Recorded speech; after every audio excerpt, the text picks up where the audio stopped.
अस्सलाम वालेकुम students, welcome to my channel. आज हम ATUF 510 का लेक्चर नंबर 3 स्टार्ट कर रहे हैं। लेकिन आज के इस लेक्चर की एक इम्पॉर्टेंट बात ये है कि इसमें जो है वो हैंडआउट्स के मुताबिक मैं 3 लेक्चर्स को कवर करूंगी, यानी कि ये कंबाइंड लेक्चर है, लेक्चर नंबर 26, 27 और 28 का। फाइनल टर्म की प्रिपरेशन के हवाले से ये वीडियोस जो है ये मैं आपके लिए बना रही हूँ। मुझे उम्मीद है कि ये आपके लिए बहुत यूजफुल रहेंगी। ठीक है, आज की इस वीडियो में हम टॉपिक नंबर 143 से लेके टॉपिक नंबर 158 तक कवर करेंगे। तो चलिए स्टार्ट करते हैं टॉपिक 143 के साथ, और यहाँ हम बात करेंगे व्हाट इज न्यूमरेशन।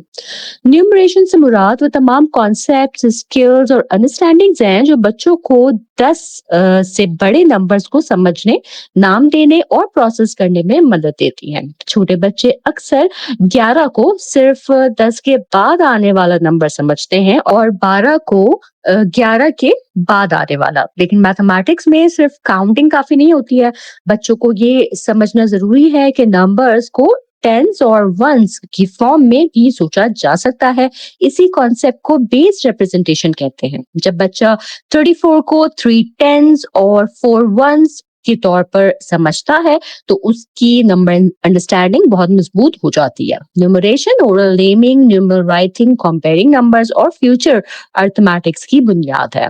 ठीक है, मेजर कंपोनेंट्स ऑफ न्यूमरेशन की तरफ आते हैं तो न्यूमरेशन जो है वो एक सिंगल कॉन्सेप्ट नहीं है, बल्कि कई इंटरकनेक्टेड आइडियाज का मजमुआ है।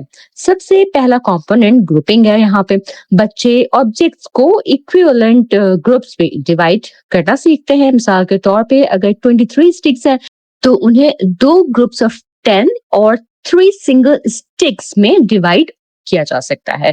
दूसरा कंपोनेंट जो है वो रिपीटेड ग्रुपिंग का है कि सिर्फ 10 वंस मिलकर एक 10 नहीं बनते, बल्कि 10 टेंस मिलकर एक 100 और 10 हंड्रेड्स मिलकर एक 1000 बनते हैं। ठीक है, तीसरा कंपोनेंट प्लेस वैल्यू है कि जब ग्रुप्स बन जाते हैं तो उन्हें लिखने के लिए पोजिशनल सिस्टम यूज होता है, इसी को प्लेस वैल्यू कहते हैं।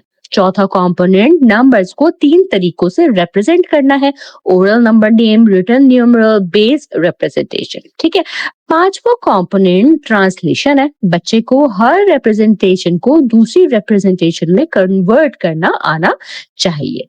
ठीक है, इसके बाद जो है वो हम बात करते हैं लर्निंग 2 डिजिट नंबर्स की।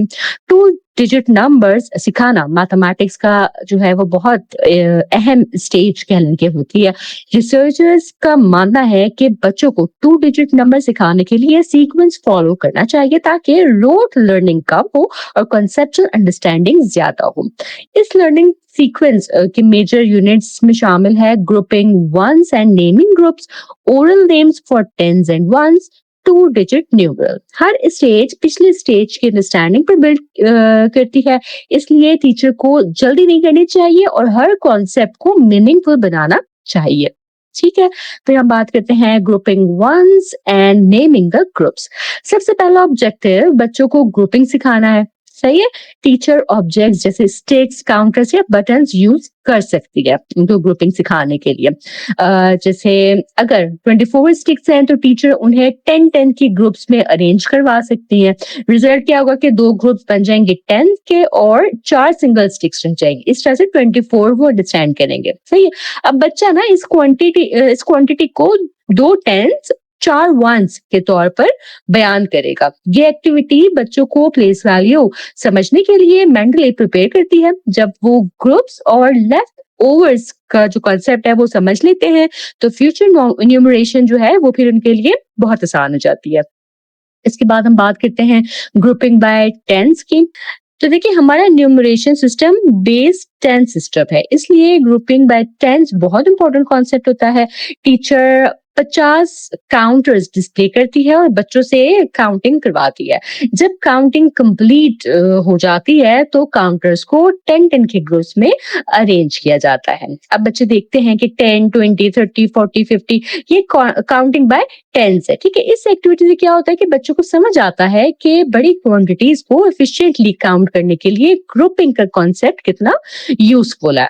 ठीक हो गया। इसके बाद हम आगे बढ़ते हैं experiences for grouping by tens की तरफ।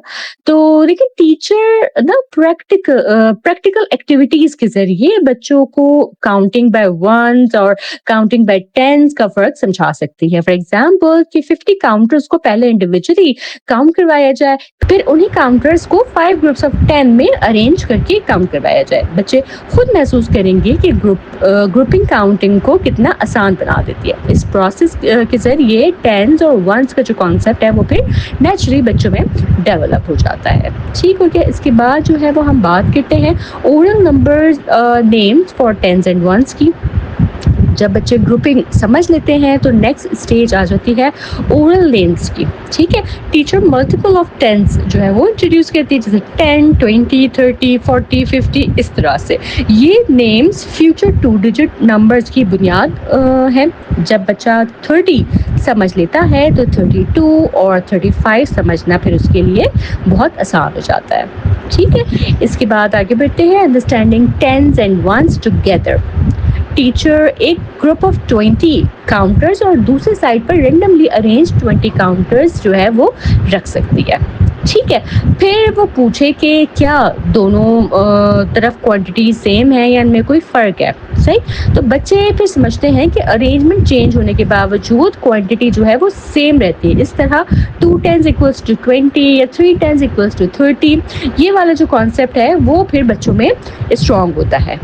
ठीक हो गया। आगे बढ़ते हैं common difficulties in learning numeration की तरफ। रिसर्च के मुताबिक बच्चे जो हैं वो न्यूमरेशन में अक्सर डिफ़िकल्टीज़ फेस करते हैं। सबसे बड़ी प्रॉब्लम ये होती है कि बहुत सारे कॉन्सेप्ट्स एक ही वक्त में इंट्रोड्यूस कर दिए जाते हैं, जैसे काउंटिंग बाय वंस या counting by tens, place value, reading numerals, writing numerals, tens and ones charts. जब इतनी चीज़ें एक साथ सिखाई जाती हैं तो फिर कन्फ्यूजन तो पैदा होती है। ठीक है, तो टीचर को चाहिए कि कॉन्सेप्ट्स को स्टेप बाय स्टेप इंट्रोड्यूस करे और बच्चों को प्रैक्टिस के लिए काफ़ी वक्त दे। ठीक है, इसके बाद जो है हम आते हैं ऑर्डर एंड कंपेयरिंग नंबर्स की तरफ।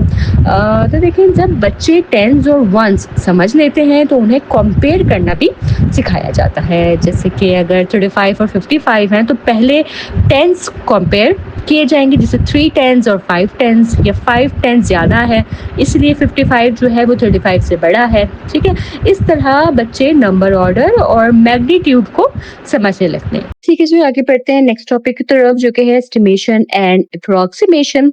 मैथमेटिक्स में एस्टिमेशन का मतलब एग्जैक्ट आंसर के बजाय करीबी अंदाजा लगाना होता है। ठीक है, एस्टिमेशन डेली लाइफ में बहुत यूजफुल स्किल है। मिसाल के तौर पे कि अगर टीचर बच्चों से पूछती है कि नंबर 69 जो है वो लाइन में 60 के करीब आता है या 70 के, तो बच्चे जवाब क्या देंगे? 70 के। 69 के बाद 70 है तो 70 के करीब है। ठीक है, इस तरह से फिर क्या है कि 32 किसके करीब है, ये पूछा जा सकता है कि वो 30 के करीब है या 40 के करीब है, तो जवाब आएगा 30 के। ठीक है, कि 30 के बाद 31, 32 आ गया, तो 32 जो है वो 30 के करीब है। सही है, तो ये एस्टिमेशन एंड अप्रोक्सीमेशन को समझाने का एक तरीका हो सकता है। इसी प्रोसेस को ना राउंडिंग भी कहते हैं। ठीक है, रूल्स फॉर राउंडिंग में मैं आपको बताती हूँ। तो देखिए टीचर ना बच्चों को सिंपल रूल्स राउंड करने के सिखाती है। ठीक है, किस तरह से सिखाए जा सकते हैं रूल्स के? बच्चों को बताए कि अगर वंस जो है ना, वंस डिजिट जो है, जैसे 0, 1, 2, 3, 4, ठीक है, अगर ये वाले डिजिट्स हैं तो नियरेस्ट 10 जो है वो वही रहता है। जैसे अगर 32 है, ठीक है, तो 30 और 2, 3 टेंस और 2, ठीक है, 32 है तो ये राउंड होके 30 ही रहेगा। इस तरह 41 है तो ये राउंड होके 40 ही रहेगा। लेकिन अगर जो वंस डिजिट हैं वो 6, 7, 8 और 9 है तो फिर क्या होगा? नेक्स्ट 10 की तरफ राउंड करेंगे। ठीक है, अगला जो डिजिट है उसकी तरफ 10 राउंड हो जाएगा। जैसे अगर 68 है तो 70 हो जाएगा। ठीक है, 72 है तो भी 70 हो जाएगा। लेकिन कैसे 72 है ना, तो 2 डिजिट आए, जो वंस हमारे पास आ रहे हैं वो 2 है यहाँ पर, तो इसका जो राउंड हो रहा है वो 70 की तरफ हो रहा है। ठीक है, लेकिन 89 अगर है तो 89 में राउंड किस तरफ हो जाएगा? 90 की तरफ हो जाएगा। ठीक है, तो ये रूल है जो समझाया जाए, बच्चों को सिखाया जाए, तो ये एस्टिमेशन और फ्यूचर अर्थमेटिक के लिए भी बहुत यूजफुल स्किल है। ठीक है, राउंडिंग करना आना बहुत ज़रूरी है बच्चों के लिए। ठीक हो गया जी, इसके बाद आगे बढ़ते हैं नेक्स्ट टॉपिक पे जो कि है ऑपरेशंस ऑन होल नंबर्स। तो देखिए मैथमेटिक्स में ऑपरेशन सिर्फ कैलकुलेशन का ही नाम नहीं है, बल्कि बच्चों को ऑपरेशन की मीनिंग और प्रॉपर्टीज भी समझ आनी चाहिए।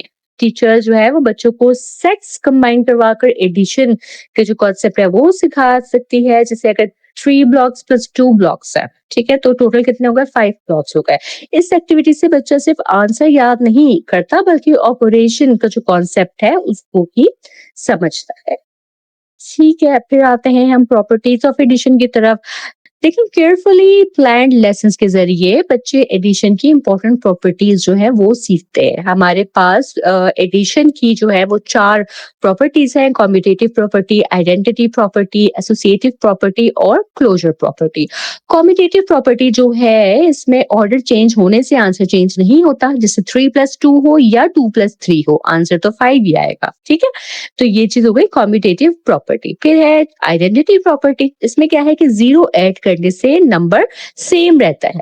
ठीक है, कि 5+0 अगर कर दें तो आंसर 5 ही रहेगा, 0 ऐड होने से कोई फर्क ही नहीं पड़ता। ठीक हो गया। और थर्ड क्या है, एसोसिएटिव प्रॉपर्टी। इसमें क्या होता है कि ग्रुपिंग चेंज होने से आंसर चेंज नहीं होता।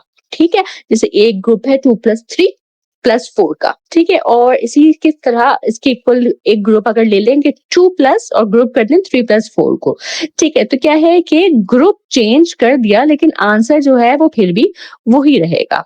ठीक हो गया, ये एसोसिएटिव प्रॉपर्टी थी। और फिर है क्लोजर प्रॉपर्टी। इसमें क्या होता है कि दो होल नंबर्स को ऐड करने से आंसर भी होल नंबर ही होता है। ठीक हो गया।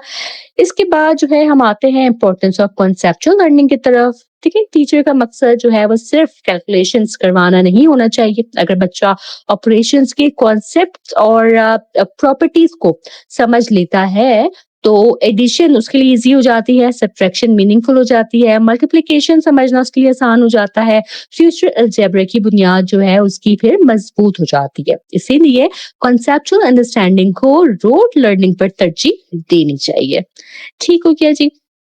इसके साथ ही ये लेक्चर यही मुकम्मल हो जाता है। फाइनल टर्म के लिए मैं कुछ इम्पोर्टेंट पॉइंट्स इन लेक्चर्स के हवाले से बता देती हूँ, जिनको आपको ध्यान में ज़रूर रखना चाहिए, जिनमें शामिल है न्यूमरेशन, कि न्यूमरेशन क्या चीज़ है, बेस 10 सिस्टम क्या होता है, प्लेस वैल्यू क्या है, टेंस एंड वंस का जो कॉन्सेप्ट है, grouping by tens, do 2 digit numerals, oral number names, comparing numbers, estimation क्या है, अप्रोक्सीमेशन क्या है, राउंडिंग रूल क्या है, ठीक है, ऑपरेशन ऑन होल नंबर्स क्या होते हैं, commutative property, associative property, identity property, closure property.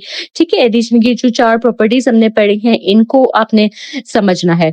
ठीक हो गया। तो ये जो कंबाइंड लेक्चर है ना, लेक्चर 26 से 28 तक जैसे हमने कवर किया है फाइनल टर्म के लिए, ये ना बहुत हाई वैल्यू लेक्चर है, क्योंकि इसमें न्यूमरेशन, प्लेस वैल्यू, एस्टिमेशन और ऑपरेशंस की पूरी फाउंडेशन जो है वो कवर की गई है। ठीक है, जो आगे तमाम अर्थमेटिक टॉपिक्स को समझने के लिए जरूरी है।